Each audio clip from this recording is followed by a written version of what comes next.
Miss হবে না আপনার পছন্দের টিভি শো। দেখুন জি5 অ্যাপে একদম ফ্রি। আমি কিছু করিনি, আমি কিছু করিনি, আমি কিছু জানি না। আমি কখন করবো এগুলো? আমি রান্নাঘরের দিকে যাইনি, আমি হামানদিস্তাতেও হাত দিইনি, আমি আমি এসবের ধারে কাছেও ছিলাম না। ঠাকুর ঘরে কে কই আমি তো কলা খাইনি। এই প্রবাদটা নিশ্চয়ই শুনেছো তুমি। আমি তো তোমাকে নিজে থেকে এসে কিছু জিজ্ঞেসই করিনি তুহিনা। তাহলে আমি কিছু করিনি, আমি এসবের কিছু জানি না, এগুলো কেন বলছো?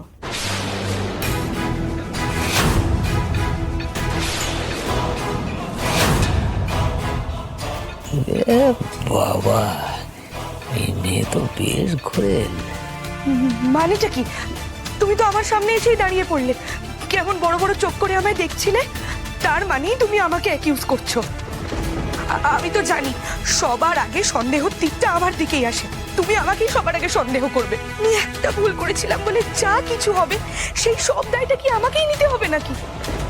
আমি তো বলছি আমি ভুল করেছি, আমার শিক্ষা হয়ে গেছে। আমি কেন আবার এসব কাজ করতে যাব? আমি কি বুঝি না নাকি যে কিছু হলে সবার আগে সন্দেহটা আমার উপরেই এসে পড়বে? তুহিনা, তুমি ছাড়া এই কাজ আর কে করবে বলো তো?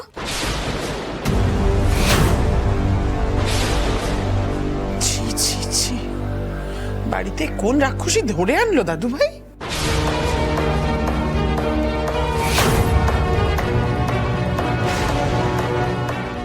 তোমার একটা কথা আমি বিশ্বাস করি না। যেই মেয়ে এই বয়সে একটা বিয়ের সম্পর্ককে ভাঙার জন্য উঠে পড়ে লাগে, তার কথা কি বিশ্বাস করব? কি ভরসা করব আমি তোমার কথা? মা থাক, ছেড়ে দাও, ওকে কোনো কিছু বলে লাভ নেই। না ছাড়বে কেন? এই দই খই যদি তুই একবার খেতিস, তোর কি অবস্থা হতো তুই একবার ভেবে দেখেছিস? এই মেয়ের একটা শাস্তি হওয়া দরকার। ইচ্ছা করছে অর্পণটাকে ঘুম থেকে তুলে ওকে দেখাই ওর বউয়ের কীর্তি। প্রথমবার তোর বিয়ে ভাঙার চেষ্টা করেছিল, তারপর এবার ওকে প্রাণে মারার চেষ্টা করছে। কত বড় সাহস মেয়েটা! না জানি ভবিষ্যতে আর কি কি করবে। তুহিনা তো সাংঘাতিক ফেসেছে, এখন এখান থেকে ওকে বের করি কি করে? আর আপনি এখনো চুপ করে দাঁড়িয়ে থাকবেন? কিচ্ছু বলবেন না আপনার মেয়েকে? আপনার মেয়ে কিন্তু আগে অন্যায় করেছিল, আমরা ওকে আগে ছেড়ে দিয়েছিলাম, বলেছিলাম এরকম কাজ যেন ও আর না করে। তারপরও এই কাজটা কেন করলো বলুন? আর আপনাকেও তো বলেছিলাম আপনার মেয়ের দিকে নজর রাখবেন, তারপরেও এই কাজটা কেন করলো?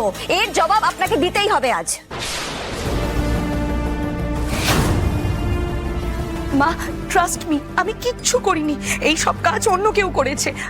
আমি তো এই বাড়িতে নতুন, বলো আমি কি করে জানবো হামানদিস্তা কোথায় থাকে? চুপ করো, একদম উল্টোপাল্টা কথা বলবে না। তুমি মিশিয়েছো ওর খাবারে এটা।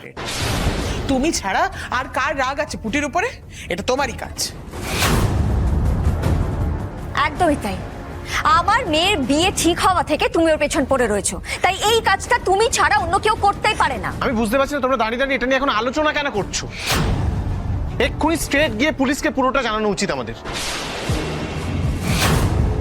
আমাদের নাচ জামাইকে জানো না তো, আচ্ছা করে টাইট দিয়ে দেবে তোমায়। জি5 ডাউনলোড করুন আর সব এপিসোড দেখুন একদম ফ্রি।